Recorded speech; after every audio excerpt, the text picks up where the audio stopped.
안녕하십니까, 맥가이버 보일러입니다. 이제 슬슬 보일러도 가동하시고 수리도 하시고 교체도 하실 텐데, 그래서 보일러 교체 시 우리 구독자님들께 도움이 될 만한 영상을 준비해 왔습니다. 채널에 댓글이나 톡으로 문의도 많이 주시고 현장에서 가장 문의가 빈번하게 일어나는 사항에 대해 안내해 드리겠습니다. 2020년 4월부터 친환경 보일러가 의무화가 됐습니다. 그럼 우리 집은 1종 친환경 콘덴싱 보일러를 설치해야 할까요? 2종 친환경 일반형 보일러를 설치해야 할까요? 1종과 2종의 차이는 뭘까요? 이게 좀 애매모호하죠.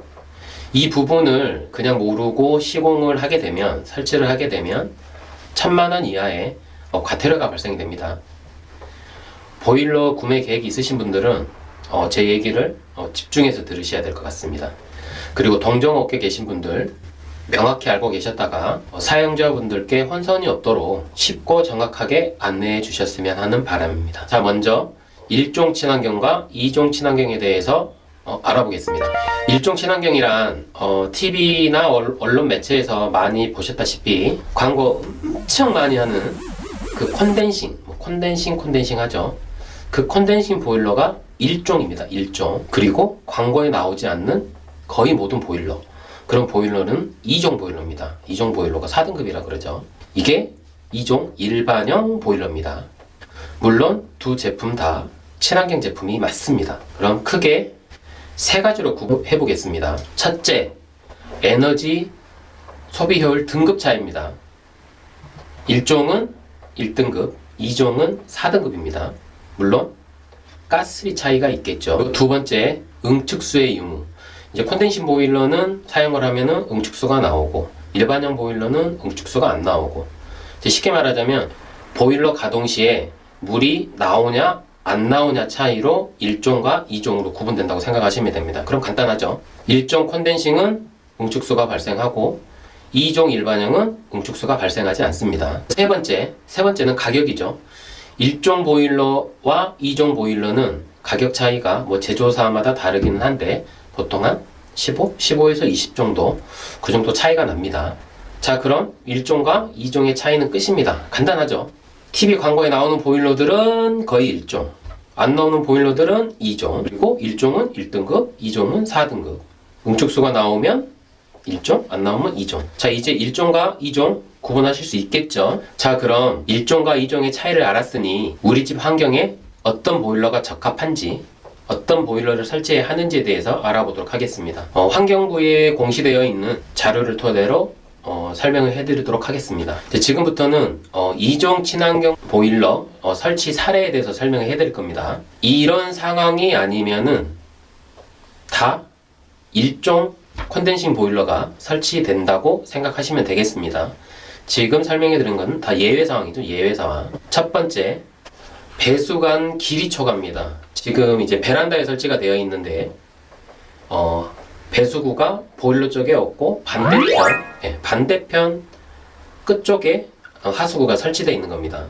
규정이 보일러 벽면에서 직선거리로 3m 이내에 배수구가 있으면은 친환경 콘덴싱 보일러 1종이죠. 1종을 설치를 해야 되고, 3m가 넘어갔을 시에는 2종 친환경 보일러를 설치할 수가 있습니다. 그러니까 위법이 아니라는 거죠.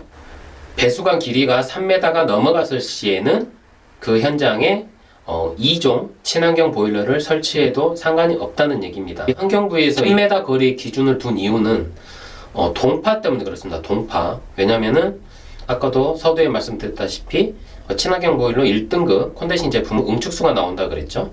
그럼 그 응축수 호스가 겨울에 얼 수가 있습니다. 아마 그래서 3m의 기준을 둔 것 같아요. 근데 제가 생각했을 때는 그 법규 자체가 보일러 벽면에서부터 3m잖아요. 근데 현장에서 실질적으로 보일러 벽에서 직선으로 해서 배수구를 설치하는 경우는 많이 없죠. 이렇게 한 번 꺾이고 이렇게 두 번, 세 번 이렇게 꺾이기도 한단 말이에요. 그렇게 되면 직선 거리는 3m여도 실질적으로는 5m 이상 넘어가는 경우도 허다합니다. 오히려 그런 경우는 동파 위험이 더 생길 수가 있죠. 이게 현장 실무입니다. 그 현장의 상황을 좀 더 고려했으면 좋았을 텐데 하는 좀 아쉬움이 있죠. 자, 두 번째로 전용 보일러실에 보일러가 설치되어 있을 때, 전용 보일러실은 보통 3면이 콘크리트로 되어 있고 한쪽 문은 방화문으로 되어 있는 게 전용 보일러실입니다. 뭐 다른 뭐 판넬 문이나 그런 걸로 막아 놓거나 뭐 붙박이를 한 그 안에다가 보일러 설치했다 그러면 그건 전용 보일러실이 아닙니다. 말 그대로 방화문일 때만 전용 보일러실이 되는 겁니다. 근데 두 번째 이 사진을 보시면은 전용 보일러실에 보일러가 설치가 되어 있습니다. 여기에는 가까운 곳에 하수구가 되어 있다고 그랬는데 사진상에 보시면은 하수구는 아니고 우수관이라고 그러죠. 빗물이 내려온 우수관 통로처럼 보입니다. 사진상으로는. 그리고 보일러실에는 배수구가 없음. 그리고 아래에 보시면은 방화문 부위는 타공 불가라고 되어 있습니다. 이 부분이 상당히 중요합니다. 이 초반에는 환경부에서 이 전용 보일러실 벽면을 1회, 그러니까는 모든 벽면을 1회 타공 원칙으로 했죠. 1회만 타공해서 설치할 수 있으면은 무조건 1등급 친환경 컨디션을 설치해야 된다. 그랬는데 이게 이제 소방청에서 전용 보일러실은 화재 시 불의 확산을 막는 공간이니 구멍을 뚫으면 안 된다. 이제 그렇게 해서 명시가 됐습니다. 그래서 여기 보시면 방화구역 손상으로 소방법에 위배됨으로 타공 불가함. 그래서 소방청이나 환경부의 입장은 전용 보일러실에 보일러가 설치되어 있을 시에는 타공을 하면 안 된다. 그럼 뭐예요? 2종 보일러를 설치하란 얘기죠. 컨덴싱 보일러를 1등급 컨덴싱 보일러를 설치하지 말란 얘기예요.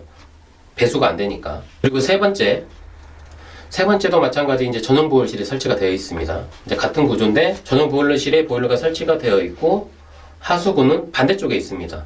화재 확산을 방지하기 위해 불연 소재로 차단한 구획. 이게 전용 보일러실입니다. 방화 구획 손상으로 소방법에 위배됨으로 타공 불가함. 그럼 뚫지 말란 얘기죠. 마찬가지입니다. 전용 보일러실 구멍은 뚫으면 안 된다는 얘기예요. 이게 환경부와 그 소방청의 입장을 봐야겠죠. 어차피 그쪽에서 답변을 해준 부분이니까. 그리고 네 번째입니다. 이 경우가 정말 애매합니다. 이걸 악용해서 법규를 위반한 사람이 상당히 많습니다.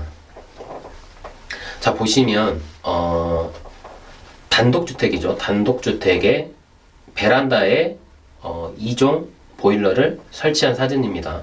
사진상으로는 아래 하수구가 있는지 없는지는 확인이 안 되고 여기 문구에는 뭐 하수구가 없어서 외벽으로 뚫어야 되는데 동파의 위험이 있어서 이렇게 된다 이렇게 돼 있지만 환경부에서 공시해놓은 서류에 보면 동파의 위험이 있을 시에는 2종 보일러를 설치할 수도 있다. 그렇게 돼 있죠.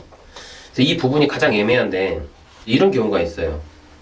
이 현장은 단독주택의 경우인데 뭐 아파트나 빌라라고 뭐 이런 경우가 없겠습니까? 누가 봐도 단열이 잘 돼 보이고 동파 위험도 없어 보이는데 사용자가 우리 집 베란다는 겨울말 되면은 세탁기 수도꼭지도 다 얼고 결로가 생겨서 바닥이 빙판이 되기 때문에 여기는 1종 컨덴싱 보일러 설치하면 안 된다. 우리 집에 2종 달아야 된다고 그렇게 얘기를 합니다. 자, 그러면 과연 그 상태면은 사용자의 얘기를 들었을 때는 동파의 위험이 있잖아요. 그러면 설치자는 이 현장에 1종 보일러를 설치를 해야 될까요? 아니면 2종 보일러를 설치를 해야 될까요? 정말 애매한 법규입니다. 현장에서 동파의 기준은 누가 판단하며 그에 따른 증빙을 받긴 하나요? 이런 명확한 규정이 없으니 법을 악용해서 시공업자와 사용자가 짜고 계략을 펼치는 지역들이 부지기수입니다. 제가 지금 말씀드린 4가지 경우 외에도 2종 보일러를 설치하는 현장이 여러 군데 존재합니다. 뭐 예를 들어서 보일러를 설치해야 되는데 일반형 보일러는 연통이 이렇게 되고 컨덴싱 보일러는 위로 상향이잖아요. 근데 구조상 연통이 상향으로 설치를 할 수가 없을 때 그럴 때 마찬가지 2종 설치가 가능하고 연통은 상향이 되는데 상향 만들다 보면 보일러가 내려오잖아요. 그럼 밑에 배관이 짧아서 설비 배관 작업이 안 될 때 물론 2종 보일러 설치가 가능하고 또 마찬가지 동파 위험 때문에 보일러가 외부에 있어. 그러면은 또 동파 위험이 있잖아요. 그러면 마찬가지 또 이전 보일러가 가능하고, 또 복도식 아파트인데 보일러는 실내에 있고 연통이 베란다를 거쳐서 나가는데, 보통 그런 경우는 이렇게 상향 구배가 안 나는 경우가 많습니다.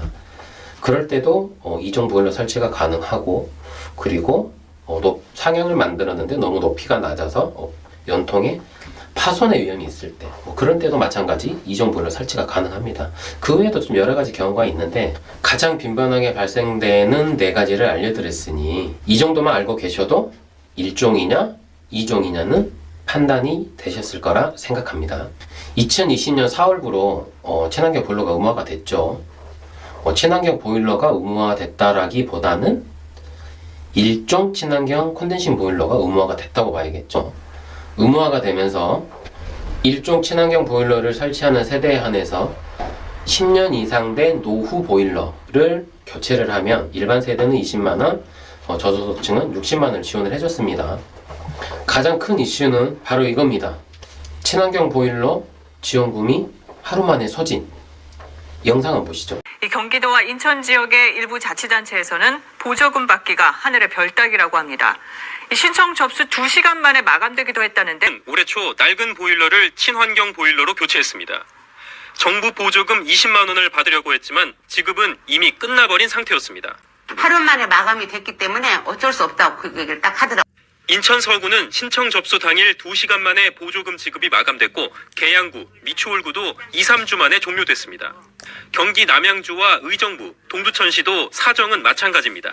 문제의 원인은 지난해 많게는 수천 대까지 보조금을 지급했던 일부 자치단체들이 올해 보조금 수요를 적게 예측했기 때문입니다.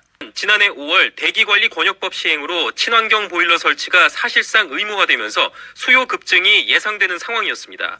지자체의 잘못된 수요 예측과 정부의 시장 방관이 보조금 대란을 불렀다는 지적이 나옵니다. 1종 친환경 보일러를 설치하면 20만원 지원을 받고, 우리 집 현장 조건이 안 돼서 2종 보일러를 설치를 하면 지원금을 못 받습니다. 이게 말이 됩니까? 호구입니까? 누구는 지원 받고 누구는 지원 못 받고, 이건 솔직히 말이 안 되잖아요. 어차피 같은 친환경인데. 물론 1종과 2종이 배출되는 배출가스, 질소, 산화물 그러죠. 그런 게 ppm의 차이는 있지만 어차피 둘 다 친환경인데 조금 아쉽습니다. 그래서 저희 맥가이버 보일러 채널에서 환경부에 바라는 점이 있습니다. 친환경 보일러 설치 시 지원금을 좀 넉넉히 잡고 소진 시까지가 아닌 쭉 그냥 이어질 수 있게끔, 소진이 되면 또 추가를 한다든가 이런 식으로 쭉 좀 이어질 수 있게끔 했으면 참 좋겠습니다. 이건 저의 바람입니다. 이 부분은 좀 쉽지가 않겠지만. 그리고 1종 보일러를 설치하든 2종 보일러를 설치하든 지원금을 똑같이 지급을 해줬으면 좋겠습니다. 이도저도 아니면은 지금 말도 많고 탈도 많잖아요. 이 지원금 자체가. 그냥 지원금 자체를 없애버리는 거예요. 그냥 지원금 자체를 없애요. 영상 또 보실까요? 지원금을 받지 못하는 가정이 속출하고 있습니다. 지원금은 감감무소식입니다. 황당했죠. 황당하고, 보일러기가 13년이나 됐으면 당연히 될 줄 알았는데, 이처럼 친환경 보일러 지원금을 못 받은 세대가 울산에서만 2천여 세대나 됩니다. 지원금을 못 받는 세대가 많은 것은 코로나 때문에 당초 예산이 크게 줄었기 때문입니다. 이렇게 지원금을 받기가 힘든데 차라리 지원금 자체를 없애고, 어차피 1종 보일러든 2종 보일러든 어차피 친환경이잖아요. 그냥 친환경 보일러면 그냥 둘 다 그냥 설치할 수 있게끔, 하수구가 있든 없든 그렇게 하는 것도 저는 괜찮을 것 같아요. 이 부분을 한번 검토를 해주셨으면 합니다. 자, 이상 맥가이버 보일러였습니다. 끝까지 시청해 주셔서 감사합니다.